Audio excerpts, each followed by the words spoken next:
Hello there, dear friends, and welcome once again to the Relaxed Fantasy Review. Today, we're continuing our series on Sebastian Crow's Guide to Drakkenheim, the newest book from the Dungeon Dudes, who you can find right here on YouTube. They're a fantastic channel that you should check out if you haven't already. Their book has a brand new class in it, the Apothecary, channeling all of the mythos of the mad scientist and the doctor who has discovered some kind of forbidden or taboo knowledge and turned that into an obsession. And today we're talking about the Mutagenist. I know for a fact, mostly because the Dungeon Dudes talked about this a lot, that this definitely takes a certain element of Jekyll and Hyde, where this doctor has a separate form that they can transform into, but also a little bit of the Incredible Hulk from the Marvel Cinematic Universe.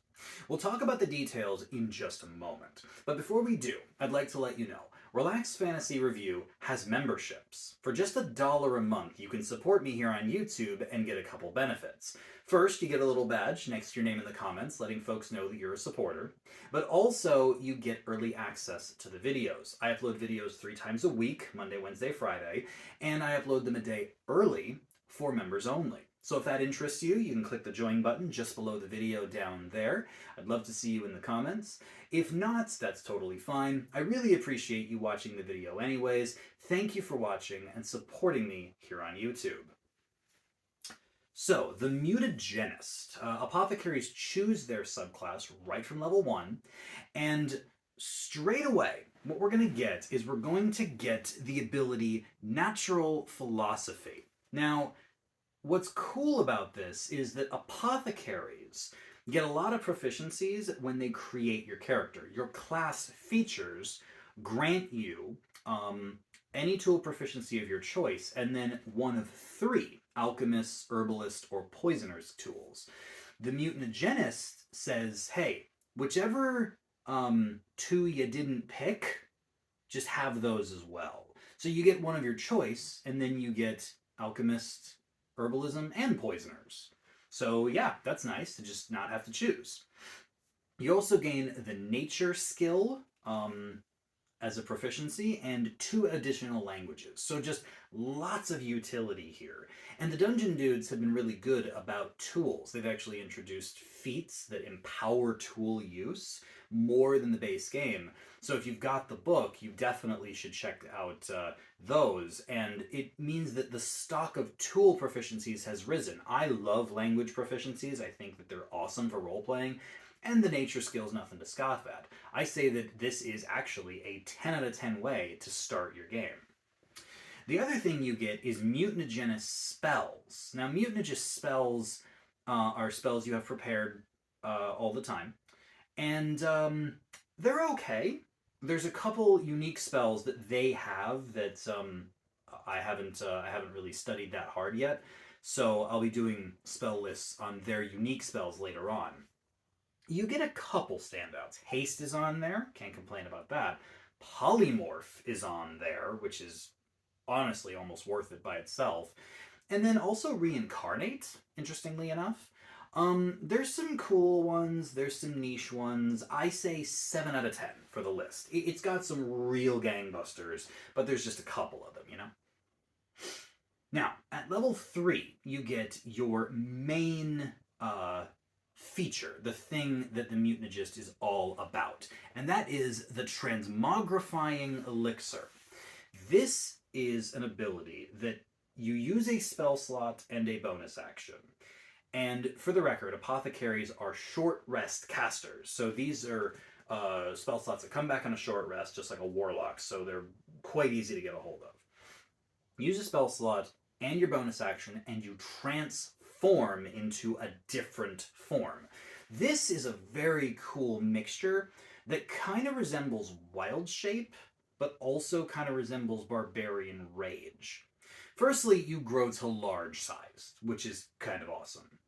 And your hands become giant meaty fists that are natural simple weapons, do 1d10 damage, so you've got a great melee attack.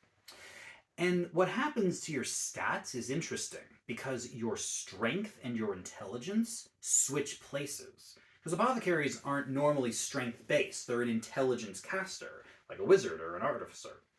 But when you transform into your super form, your intelligence becomes your strength, and your strength becomes your intelligence. Um, so yeah, now you can suddenly hit really, really hard because your brain has become your brawn. You also get dark vision, and you gain temporary hit points equal to 5 times the level of spell slot used to do this. Or, no, sorry, the level of your apothecary is the temp hit points. Your spell slot affects other things. Your spell slot affects your AC and your speed, um, and a little bit of self regeneration. Your AC becomes 13 plus the spell slot level used, so that just kind of scales up with your slots. Your speed is increased by 5 feet, equal to the spell slots times the spell slot you've used. So, for example, and you self heal at the beginning of every turn as long as you have 1 hit point left, a number of hit points equal to the spell slot. That's complicated, but basically what it comes down to is right now we're level 3, right? That means we have second level apothecary spells. Our AC would be 15. If our speed was 30 feet, now it's going to be 40 feet. And we regain 2 additional hit points at the beginning of every turn. Our temp HP that we gain would be 15 because it's 5 times our apothecary level. The only downside to this entire thing, because all of those things I just said are awesome, those are all really powerful features. The only downside is that you cannot cast or concentrate on spells, which is why it's similar to Barbarian's Rage. It takes away your spell casting. So you have this choice. You have the choice. Do you want to take on your super form and mix it up in melee like a moon druid would? Or do you want to stay out of that form and use your apothecary spells like a spellcaster would? The fact that they give you this option is nice, and I think it's a really, really cool thing. It's not always the answer. I'd say it's the answer half the time. Half the time, you're going to want to be concentrating on your spells and using your powers that way. But if you're down to your last spell slot, and you aren't worried about your concentration, you might as well use it on this, because it honestly is a great form to take. I say 9 out of 10 for Transmogrifying Elixir. Then at level 6, you get the extra attack feature, which is awesome, because extra attack is necessary if you're going to be a melee combatant, or a weapon-based combatant instead of a spell-based one. And it's just your standard extra attack, nothing crazy. I say 9 out of 10, easy. The other thing you get is you get this potent biology feature. Potent biology says that your fist attacks when you're in your mutant form are magical for the purposes of overcoming resistance, which is exactly what you want at level 6. And what's more interesting is that you can use additional spell slots while you're in this form to add damage, 1d8 per spell slot level, which at this point you'll have 3rd level spell slots. So that's an extra 3d8 you're adding onto your fist attacks, kind of like a smite. They remind me of apothecary smites while you're in a super form. That's awesome. So extra damage and bypassing resistances, 10 out of 10, definitely. Now, at level 10, you get a feature which really is... This one's interesting. It's called adaptive genetics. And this is one of those things that, as I was talking about earlier, you have to choose between using your spells and being a regular apothecary or transforming. What this does is it lets you do both, kind of. What happens is if you're knocked to 0 hit points, whether you're in your normal form or your mutant form, you switch to the other form. So if you're in your normal form and you're knocked to 0 hit points, you immediately transform into your mutant form and you heal a number of hit points equal to your apothecary level on top of the temporary hit points that you would gain from transforming. And since you're level 10, you're going to get 50 temporary hit points by transforming, on top of another 10 that you're going to heal of your natural hit points. So by getting knocked to 0 hit points, you effectively turn into your normal self and gain 60 between temp and normal. You go back to your mutant form. On the flip side, if you're in your mutant form and you drop to 0 hit points, you instead go back to your normal form and regain hit points instead. So, in a very strange sense, it's one of those like how no matter which way you've chosen, you've always got the other form as a backup. And this is cool. I foresee this kind of turning into a bit of a loop where people try to change and change and change again. It's not meant to work like that. It's basically a get out of jail free card in case you drop to 0 hit points. I think it's powerful. I think it deserves a 9 out of 10. It's just a little complicated for me. But we're not done yet, because the next thing we're going to get is we're going to go to level 14. And we're going to get a power called Unnatural Evolution. Unnatural Evolution is a power that utilizes your greater formulas. Apothecaries are casters similar to warlocks. Their spell slots cap out at 5th level slots when they reach level 9.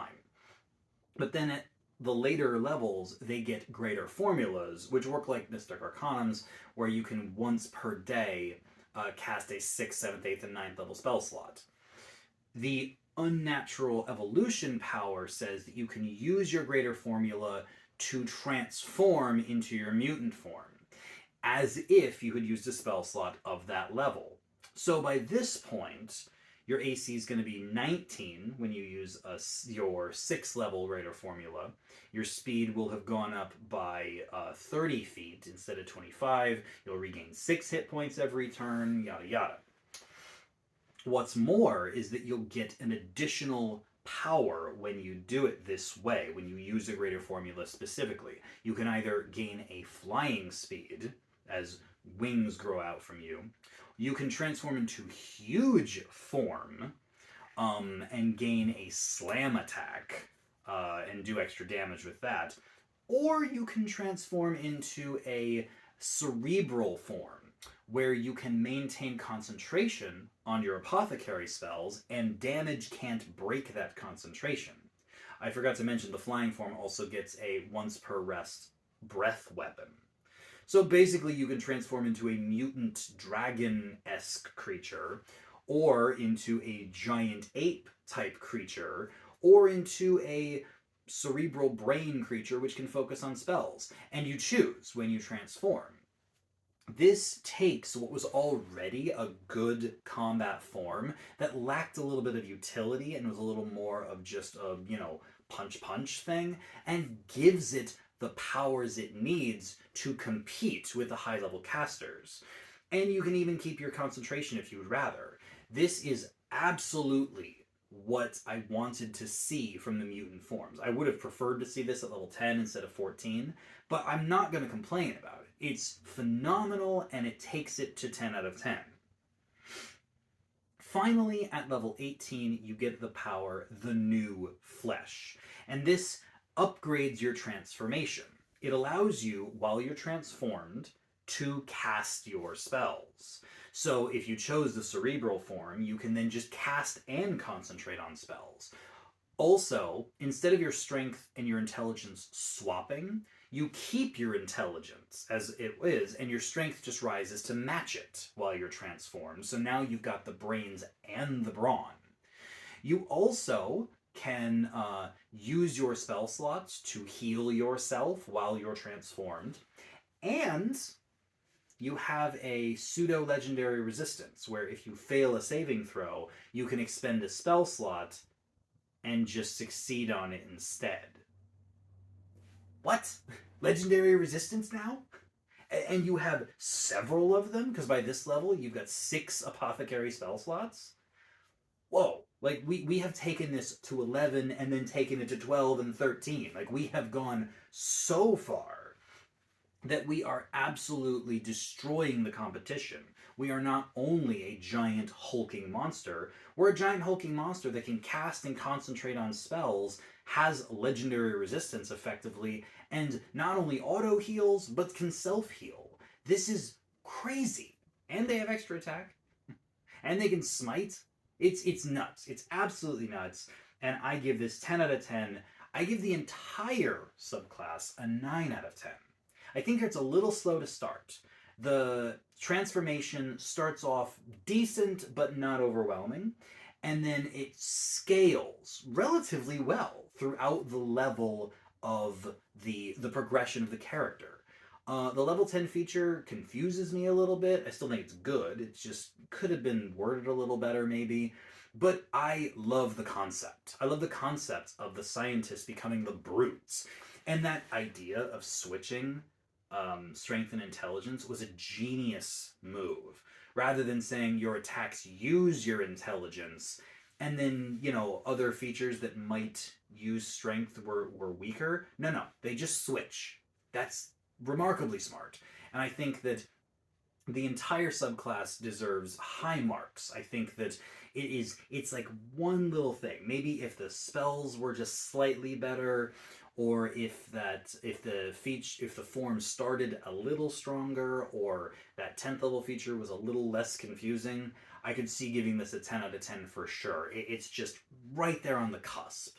I love it. I'd love to see it in game, and I think the Dungeon Dudes did a great job designing this. So, high 9 out of 10.